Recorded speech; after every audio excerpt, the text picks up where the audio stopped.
Bonjour, je suis Alice Doucet. Vous êtes Madame Falco? Bonjour. Oui, je m'appelle Nicole Falco. Aldo, mon mari? Arnaud? Non, Aldo. Il s'appelle Aldo. Salut. Salut. Je m'appelle Marina et elle, c'est ma sœur Sylvia. Et toi, tu t'appelles comment? Moi, je m'appelle Ariane. Je suis en histoire. Ah, moi aussi. La présentation commence à quelle heure? À 10h, salle D12. La salle des 12 se trouve où? Au premier. Ok. Et après, qu'est-ce qu'on fait? Ah, bonjour, monsieur Legrand. Comment allez-vous? Ça va, merci. Et vous, Madame Lebon? Oh oui, moi je vais bien. Et votre bébé, il va bien? Ça va. C'est un garçon ou une fille? Ah, un garçon. Et il a quel âge maintenant? Il a 1 an. Eh bien, bonne journée, Madame Lebon. Vous aussi, monsieur Legrand. Au revoir. Excusez-moi, madame, je cherche la poste. Écoutez, c'est très simple. Vous allez tout droit jusqu'au feu rouge. Au coin, vous prenez la première à droite et c'est tout de suite à votre gauche. Très bien. Merci, madame. Je vous en prie. Pardon monsieur, pour aller au château s'il vous plaît. Continuez tout droit jusqu'au pont. Après le pont, tournez à droite, puis prenez la 3e à gauche. Excusez-moi, vous pouvez répéter? Après le pont, tournez à droite et prenez la 3e route à gauche. D'accord. Après, ne traversez pas le village. Tournez avant, c'est là. Je ne comprends pas bien, il faut tourner à droite ou à gauche? À gauche. Merci beaucoup. Pardon, madame. Vous savez où se trouve l'arrêt d'autobus pour l'aéroport? Je suis désolée, mademoiselle. Je ne suis pas d'ici. Je ne connais pas du tout la ville. Excusez-moi.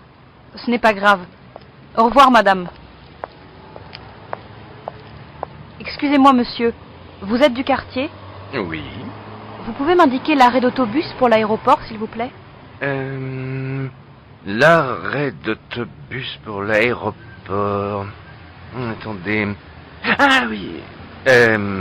Vous allez jusqu'au carrefour. Oui. En face. Et vous voyez la boulangerie. C'est juste à côté. Très bien. Merci, monsieur. Donnez-moi des oranges s'il vous plaît. Combien, madame? Oh, 1 kilo. Je vais prendre aussi du lait, 2 litres. Et avec ça? Vous avez de la sauce tomate italienne? Oui, madame. Et elle est très bonne. Alors, 2 boîtes s'il vous plaît. Et donnez-moi de l'huile d'olive. De l'huile d'olive. Voilà, madame. Vous voulez autre chose? Non, c'est tout. Combien ça fait? Ça fait 13,85 €, madame. Bonjour, je peux vous aider? Oui, nous cherchons un canapé lit. Il y a un modèle qui vous plaît? Oui, celui-là. Et aussi le modèle Kyoto en vitrine. Ils font combien? Le modèle Kyoto coûte 700 € et celui-là, le Louisiane, il est à 800 €. Et quelle est la différence entre les deux? Le Louisiane est plus grand. C'est du 160 sur 190. Et puis ce n'est pas le même bois. Il est en chêne. Ah, et il n'y a pas d'autre différence? Non. À part ça, ils sont pareils. Vous savez, ils ont un avantage. Ils sont très faciles à ouvrir et à fermer. Bon, on va réfléchir un peu. Mais je vous en prie. Allô? Bonjour. Je voudrais parler à monsieur Dufour, s'il vous plaît. C'est de la part de qui? Béatrice Gallet. Un instant, s'il vous plaît. Je suis désolée, il est en ligne. Vous pouvez rappeler cet après-midi? Ah non, c'est urgent. Vous voulez laisser un message? Oui. Je suis à mon bureau jusqu'à midi. Il a votre numéro? Je ne sais pas. C'est le 04 67 64 46 24. Très bien. Je voudrais 4 billets pour Versailles, s'il vous plaît. Oui. 2 enfants, 2 adultes. Oui. Aller-retour. Oui. Voilà, monsieur. C'est demi-tarif pour les enfants. Ça fait combien?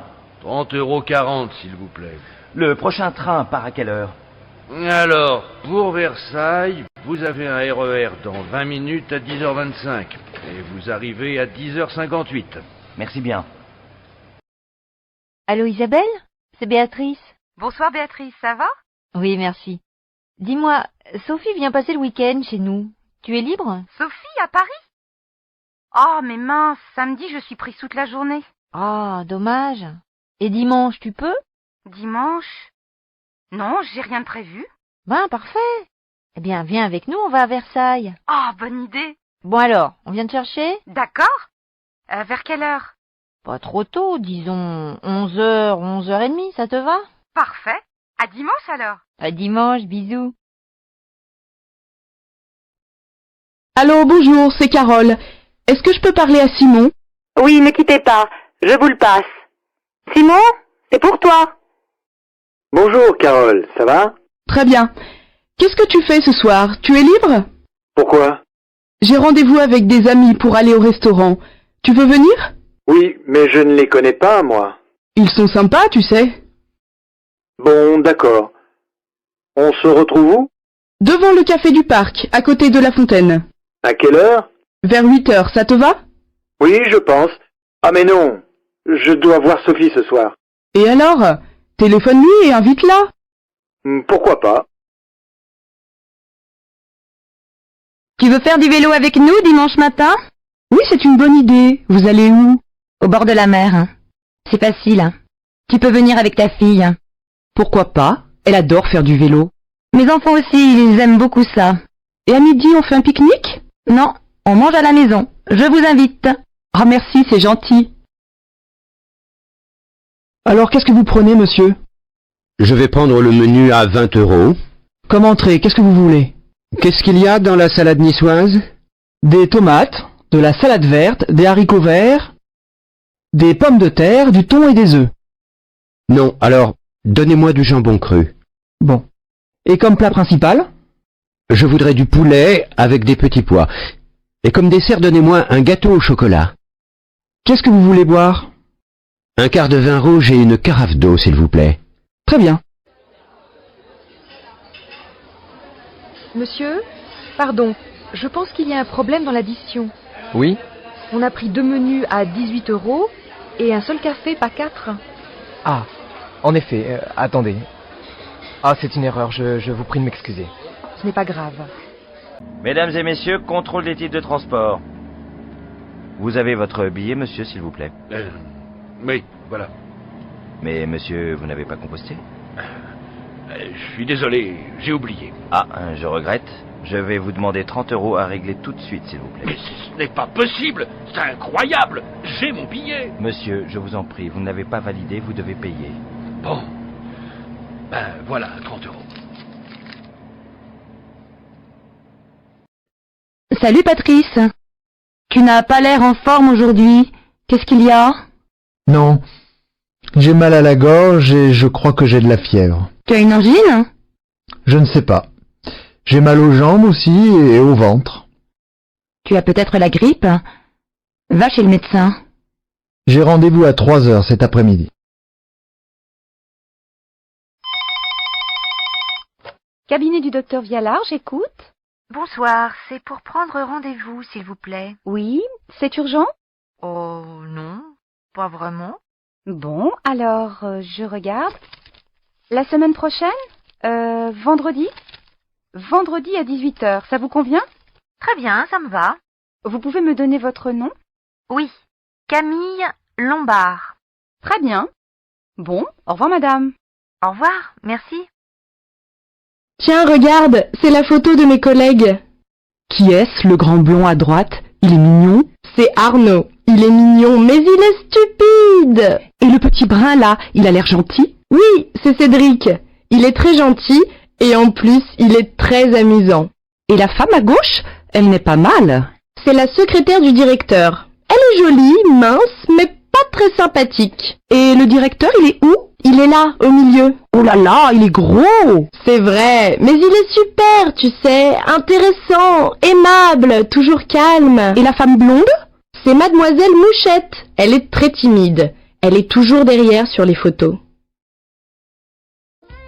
Alors Fabien, qu'est-ce que tu as fait hier? Eh bien, j'ai fait les magasins. Non, toi? Bah oui. C'est pour le ski. Je pars à Val d'Isère dimanche. Et qu'est-ce que tu as acheté alors? Eh bien, j'ai acheté ces chaussures. Waouh! Elles sont très jolies! Ouais, bon. Ce sont des chaussures de ski, c'est tout. J'ai aussi pris un pull. Il est comment ton pull? Ah, tiens, regarde. Ah oui, c'est un beau pull. Il est très chaud. Et hier soir, qu'est-ce que tu as fait? J'ai dîné dans un petit restaurant italien à côté de chez moi, avec ma sœur. Il est bien ce restaurant? Très bien. Il est simple, mais la cuisine est bonne. Ma sœur a pris des pâtes, et moi, j'ai mangé une pizza. Et pour le dessert? Nous n'avons pas pris de dessert. Eh bien moi, j'ai travaillé toute la journée et j'ai dîné seul. Chérie, tu sais où est ma chemise bleue? Oui, sur le lit. Et ma cravate jaune, elle est où? Dans le salon, sous ta veste. Mais non! Mais si, mon chéri. Ah oui, tu as raison. Comme d'habitude. Et mes chaussures noires, où elles se trouvent? Derrière le canapé, c'est tout? Oui, enfin, non. La rue des Oliviers, tu sais où c'est? Ça, je suis désolée, je ne sais pas. Qu'est-ce qu'on fait samedi? Ben, on fait les courses. À quelle heure? À 9h. Oui, mais moi, je ne veux pas rester au supermarché jusqu'à midi. Mais non, on fait les courses de 9h à 11h et après on va à la plage. Oui, mais jusqu'à quelle heure on reste à la plage? Moi, je veux voir le match de foot. Il est à quelle heure ton match? À 4h30. Oh, on ne va pas rester à la plage jusqu'à 4h. On peut rentrer vers 3h, 3h30. Et on mange quand? À 8h précises, ma mère vient dîner à la maison. Et à midi, on ne mange pas?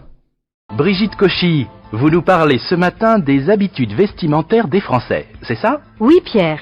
J'ai trouvé une enquête très intéressante dans un magazine. Ah bon? Racontez-nous. Eh bien, aujourd'hui, on choisit ses vêtements pour montrer sa personnalité. Eh oui, il y a ceux ou celles qui préfèrent les vêtements classiques, ceux qui aiment montrer leur appartenance à un groupe, les surfeurs par exemple, et puis les autres, ceux ou celles qui changent souvent d'habitude vestimentaire. Et alors, c'est vrai pour les hommes aussi? Mais bien sûr! Aujourd'hui, beaucoup d'hommes s'intéressent à la mode. Il y a même des magazines spécialement pour eux. Et chez les jeunes, est-ce qu'il y a quelque chose de nouveau dans les habitudes vestimentaires? Pour eux, c'est surtout la mode des tatouages et des piercings, pour montrer leur personnalité. Eh oui, merci Brigitte. Et à demain. Sud Radio, il est midi. Alors, cet appartement vous plaît? Vous le prenez? Je le trouve très bien, mais j'hésite encore. Je trouve que le loyer est un peu trop cher. Vous savez, à mon avis, dans ce quartier, c'est difficile de trouver moins cher. Et puis, c'est un bel appartement. Il est clair, les pièces sont grandes, et il est en parfait état. C'est vrai, vous avez raison, c'est un appartement agréable. Et j'aime beaucoup l'immeuble. Mais je vais réfléchir. Mais bien sûr, monsieur.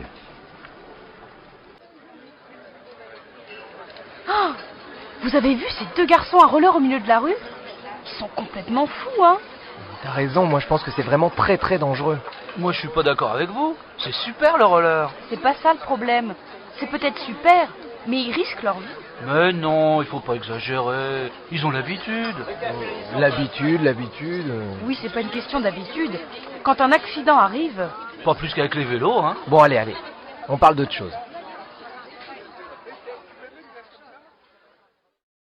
Sud Radio, il est midi. Les nouvelles du jour, Michel Rebourg. Bonjour. Un terrible accident vient de se passer sur l'autoroute A9, à côté de Nîmes, entre un camion et 5 voitures. Il y a 11 blessés. Sur place, notre journaliste, Jérôme Duchamp. Oui, bonjour Michel. Alors voilà, je viens d'arriver sur l'autoroute A9, sur les lieux de l'accident, et j'ai devant moi Aline Besson. Quand l'accident est arrivé, Madame Besson traversait à vélo un pont au-dessus de l'autoroute, et elle a tout vu. Alors, Madame, qu'est-ce qui s'est passé exactement? Eh bien, comme tous les matins, je traversais le pont, et alors, j'ai vu un camion se coucher sur la route. Des voitures suivaient le camion, elles ont voulu s'arrêter, mais elles roulaient trop vite, je pense. Et en plus, il venait de pleuvoir, la route était glissante. Une première voiture a heurté le camion, et puis une deuxième, une troisième... J'étais terrifiée, vraiment. Tu connais Sonia? Oui. Pourquoi? Elle a eu un accident. Non. Si. Hier, elle est allée chez le dentiste et elle est tombée dans l'escalier. Et alors? Alors, c'est une mauvaise chute. Elle s'est cassé la jambe droite et elle est blessée au visage. Vraiment? Malheureusement, oui. Elle est à l'hôpital depuis hier soir. Elle sortira dans 2 jours. Dans 2 jours? Oui, on doit lui faire des radios. Elle a mal partout. Mais Elle ne s'est pas déjà cassé un bras l'année dernière? Si, il y a 8 mois exactement. Elle n'a pas de chance en ce moment. Tu veux aller la voir? Oui, bien sûr.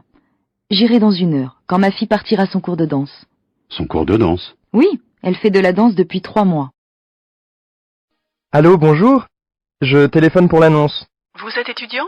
Oui, je suis étudiant à la fac de langue à Bordeaux. Ah, très bien. Et je voudrais savoir, les cours, c'est pour un enfant de quel âge? 12 ans, c'est ma fille. Elle a fait 1 an d'anglais à l'école, mais elle ne peut pas dire un mot. Et vous voulez combien d'heures de cours par semaine? Je ne sais pas, 2 ou 3 heures. Vous pouvez donner les cours le soir, après 18 heures? Alors, le mardi et le jeudi, ce n'est pas possible, mais les autres jours, pas de problème. Allô, bonjour. Je téléphone pour l'annonce. Vous êtes étudiant? Oui, je suis étudiant à la fac de langue à Bordeaux. Ah, très bien. Et je voudrais savoir, les cours, c'est pour un enfant de quel âge? 12 ans, c'est ma fille. Elle a fait 1 an d'anglais à l'école, mais elle ne peut pas dire un mot. Et vous voulez combien d'heures de cours par semaine? Je ne sais pas, 2 ou 3 heures. Vous pouvez donner les cours le soir, après 18 heures? Alors, le mardi et le jeudi, ce n'est pas possible, mais les autres jours, pas de problème. Suzy, tu as déjà envoyé les bons de commande? Non, je n'ai encore rien envoyé, mais je vais le faire. Attends, je dois encore ajouter quelque chose. Quoi? On n'a plus rien pour l'imprimante. Il faut des cartouches d'encre et du papier. D'accord, je le note. Autre chose? Je ne crois pas. Le problème, c'est que jamais personne ne signale quand il manque quelque chose. Quand on veut faire une commande, on ne sait jamais rien. Eh oui, ma pauvre. Je demande toujours au secrétaire de me laisser des petites notes sur les bureaux pour savoir ce qu'il faut acheter. Mais je n'en trouve jamais nulle part. Elles disent qu'elles n'ont pas le temps et que ce n'est pas leur travail. Très bien. Alors il ne faut pas qu'elles se plaignent quand il manque quelque chose. En décembre dernier, Benjamin et Natacha ont quitté Valenciennes pour s'installer dans le sud de la France, à Montpellier. Ils racontent pourquoi ils ont choisi cette ville pour s'installer avec leurs 2 filles. Eh ben, nous sommes venus en vacances dans la région l'année dernière et nous sommes tombés amoureux de Montpellier. D'abord parce que c'est une ville magnifique, bien sûr, mais aussi pour le climat et pour la qualité de l'environnement. Oui, voilà. Oui, c'est ça. Par exemple, quand vous allez dans le centre-ville ici, il n'y a pas beaucoup de voitures. La ville a réalisé des parkings autour du centre, des pistes cyclables. Ah, puis bien sûr, il y a le tramway. Ah, ça, pour moi, ça, c'est la plus grande qualité de cette ville. Ah oui, ici il y a moins de pollution, plus de soleil. C'est bon pour le moral. Ça, c'est vrai. Et puis, c'est dans le sud qu'il y a le moins de jours de pluie, non? On travaille tous les deux à la mairie de Montpellier. Et on a trouvé une maison pas loin du centre. Oui, nous avons la chance de pouvoir choisir le lieu où nous vivons. Mais ce n'est pas possible pour tout le monde. Ah non. Et puis, quand on demande aux Français où ils aimeraient habiter, Montpellier fait partie des villes les plus citées. Pardon, monsieur. Je fais une enquête sur les loisirs des Français. Vous pouvez répondre à quelques questions? Oui, bien sûr. Alors, vous avez quel âge, s'il vous plaît? 26 ans. Vous faites du sport? J'ai fait du sport, mais aujourd'hui, non, je n'en fais plus. D'accord. Le week-end, est-ce que vous sortez beaucoup, un peu ou pas du tout? Ah, je sors beaucoup. Avec des amis? En famille? Avec mes amis. Qu'est-ce que vous préférez? Aller au cinéma? Au théâtre? À l'opéra? Ou dans les musées?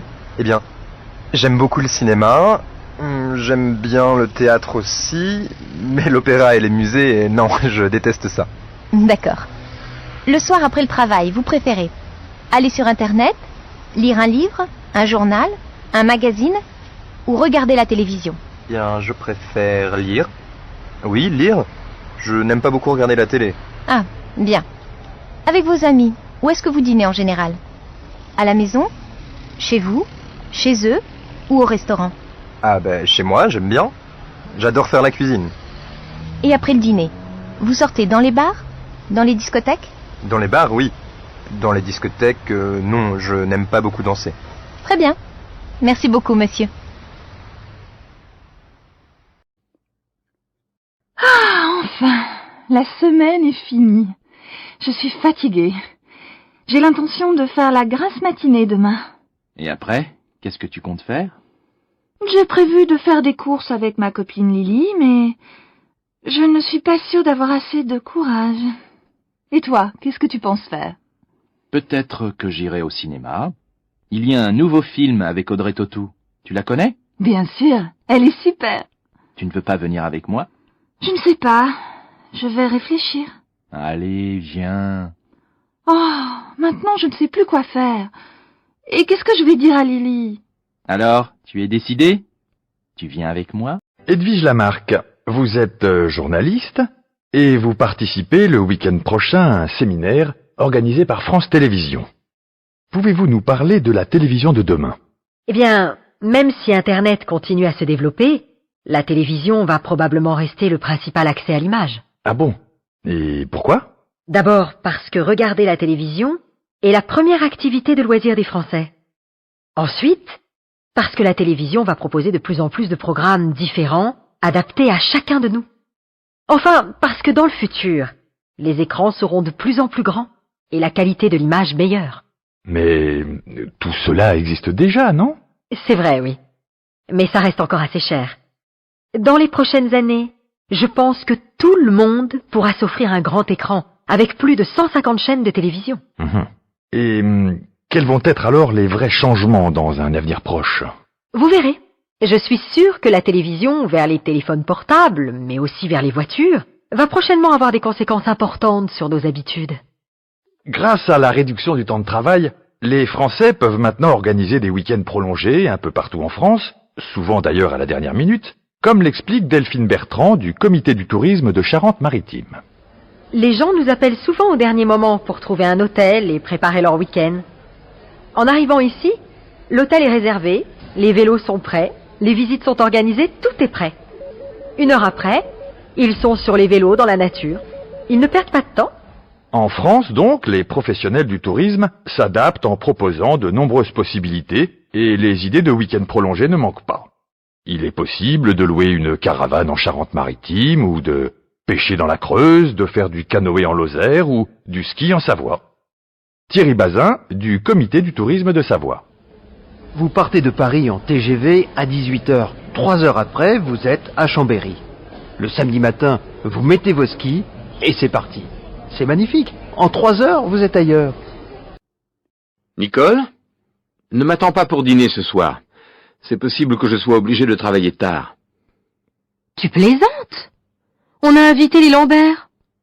Il est nécessaire que tu sois là. Je ne veux pas me retrouver seule avec eux. Annule le repas. C'est préférable que tu le fasses toi-même. Ce sont tes amis. Oui, mais je n'ai pas le temps. Ce serait gentil que tu le fasses à ma place. Ah non alors, tu exagères. C'est énervant que tu... Bonjour madame, comment allez-vous? Ça va, merci. Et vous, ça va mieux? Oh moi, ça peut aller. Mais une de mes filles ne va pas très bien en ce moment. Ah bon?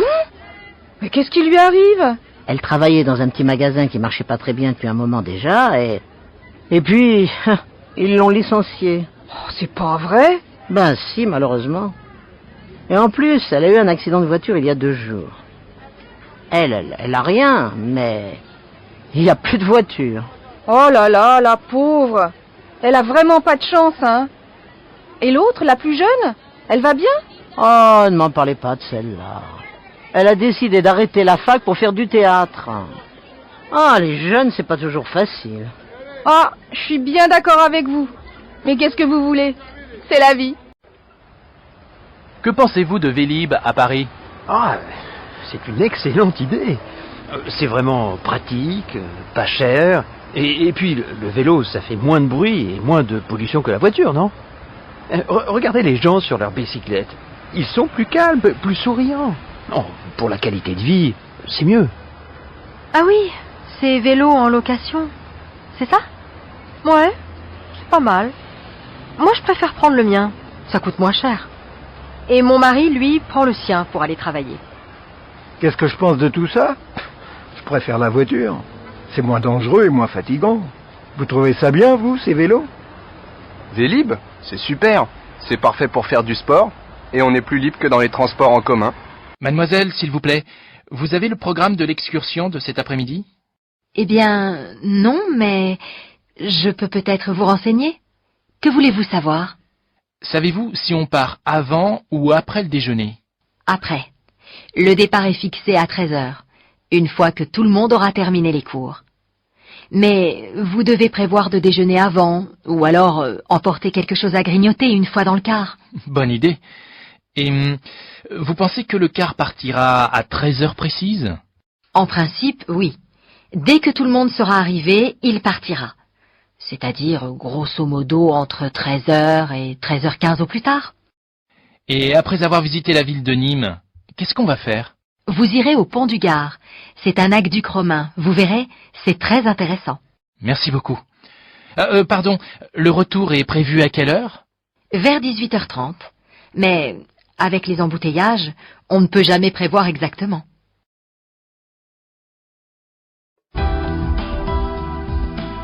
Jérôme, vous nous parlez ce matin d'une enquête récente sur la santé des Français, c'est ça? Oui, Laurence. Bonne nouvelle, cette enquête montre d'abord que les Français mangent mieux.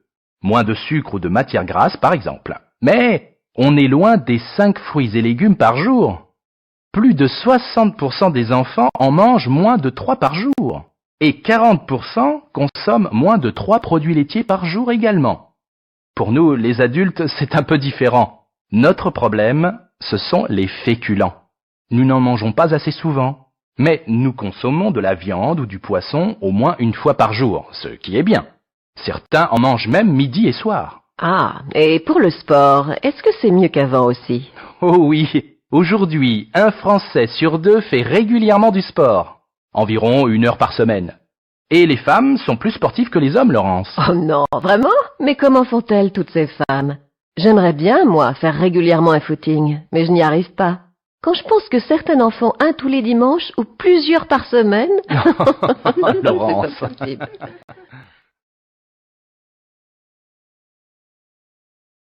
Et maintenant, la Minute Cuisine avec Christina. Bonjour Christina. Bonjour Philippe. Alors, qu'est-ce que vous nous proposez aujourd'hui? Oh, aujourd'hui vous allez vous régaler avec la recette du jour qui est la tarte aux courgettes et aux olives. Vous verrez, c'est une recette très facile à réaliser et très bon marché qui revient uniquement à 6 € par personne. 6 € par personne? C'est vraiment pas cher. Ce n'est pas cher, effectivement. Alors, comptez environ 15 minutes de préparation et 50 minutes de cuisson. C'est pas trop long.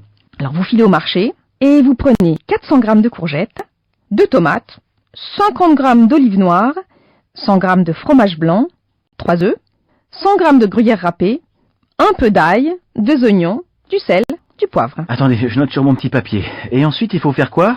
Faites une pâte à tarte. Préchauffez votre four. Ensuite, lavez et coupez finement les courgettes, les tomates et les olives. Mélangez tous les ingrédients. Disposez-les sur la pâte, enfournez pendant 50 minutes, et voilà, le tour est joué. C'est extrêmement simple. C'est très simple et c'est excellent, vous verrez. Et il n'y a plus qu'à déguster. Bon appétit. Merci. Quand on vous parle de voyage, à quoi pensez-vous? Pour moi, les voyages, c'est vraiment important. En partant, je cherche à découvrir d'autres cultures, d'autres façons de vivre, de manger. Je crois qu'on apprend beaucoup de ces voyages. À mieux comprendre les autres, par exemple.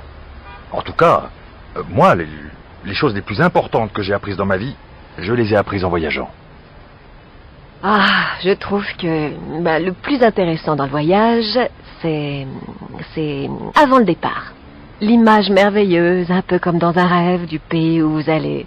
Et ça, pour moi, c'est quelque chose de fantastique. Quand je pense au voyage, je pense d'abord au plaisir. Le plaisir de savoir que les autres travaillent pendant ce temps-là. Ouais, d'accord, je sais, c'est pas très sympa, mais bon. Vous êtes là, au soleil, sur la plage, à l'autre bout du monde, et vos collègues, eux, sont au bureau à Paris. Et là-bas, c'est l'hiver. Ah, c'est génial, non? Eh bien moi, il y a quelques années, j'avais des problèmes avec mes parents. Alors je suis partie de chez eux et j'ai décidé de faire le tour du monde. Et en faisant ce tour du monde, j'ai découvert la liberté. Ça, c'était vraiment bien. Mais mes problèmes, je les ai emmenés avec moi. Tiens, il est nouveau ce bracelet, Aurélie? Pas du tout. C'est celui que ma mère m'a donné quand j'avais 15 ans. Il est joli, non? Magnifique. J'aime beaucoup la pierre qui est dessus. Oui, moi aussi. Et puis, tu vois, Sandra, c'est un souvenir. Quand je le porte, je pense à ma mère. Et ça me fait plaisir. Oui, je comprends. Moi, j'ai une vieille boîte à bijoux à la maison où je garde tous mes petits souvenirs. Elle n'est pas très jolie, mais c'est celle que je préfère. C'est ma grand-mère qui me l'a donnée. Quand je la regarde, je suis heureuse et triste à la fois. Moi, j'ai aussi...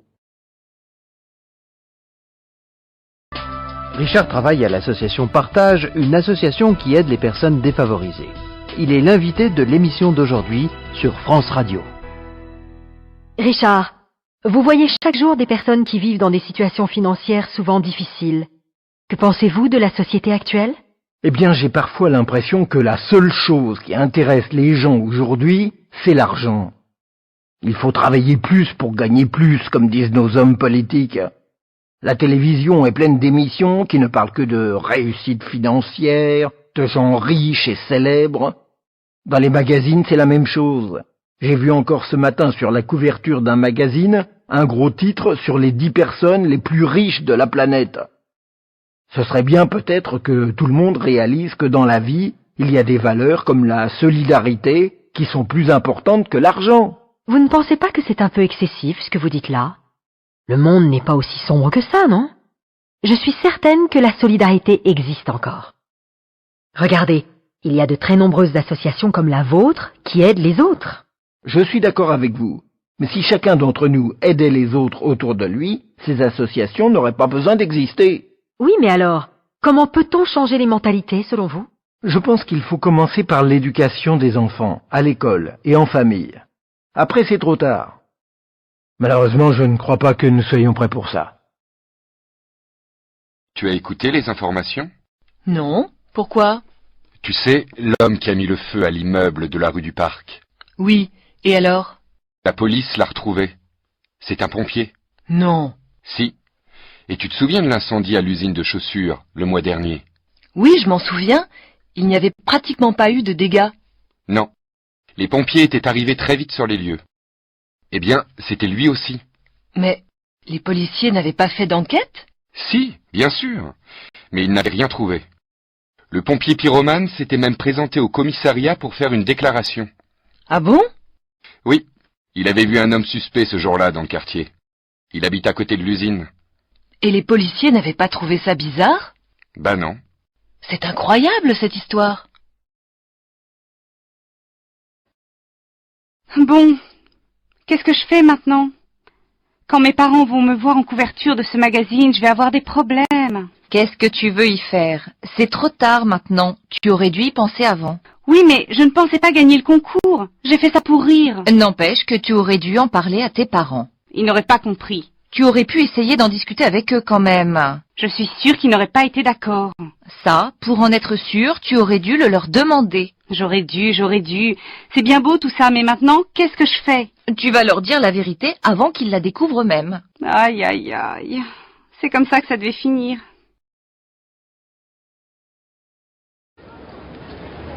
Je trouve que de vivre tout seul, c'est un peu triste et que c'est bien agréable de rentrer chez soi le soir et d'avoir quelqu'un pour dîner ensemble, pour partager quelques minutes, sans forcément partager beaucoup de vie privée, mais un petit quotidien, un petit peu quoi.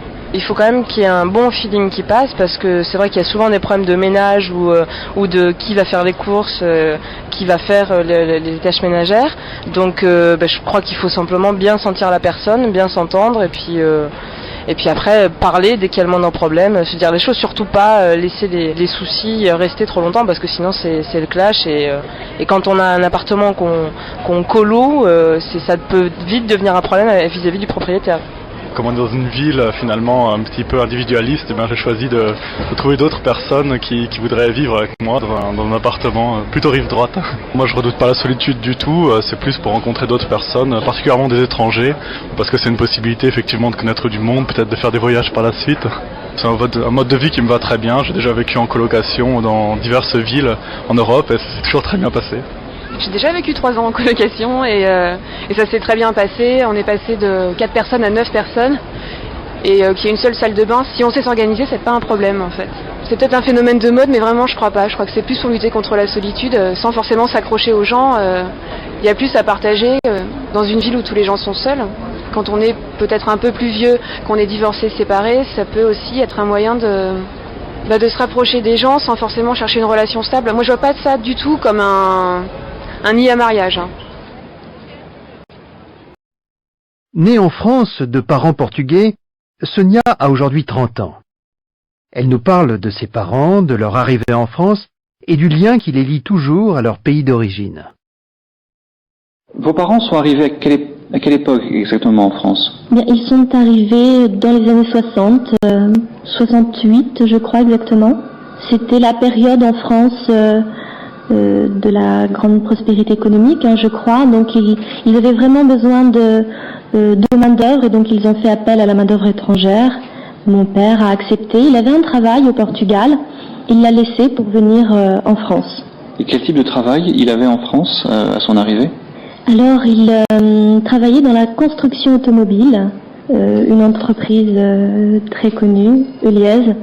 Et d'ailleurs, maintenant, la ville où se trouve cette grande entreprise qui s'appelle Cerizay est devenue beaucoup plus portugaise que française.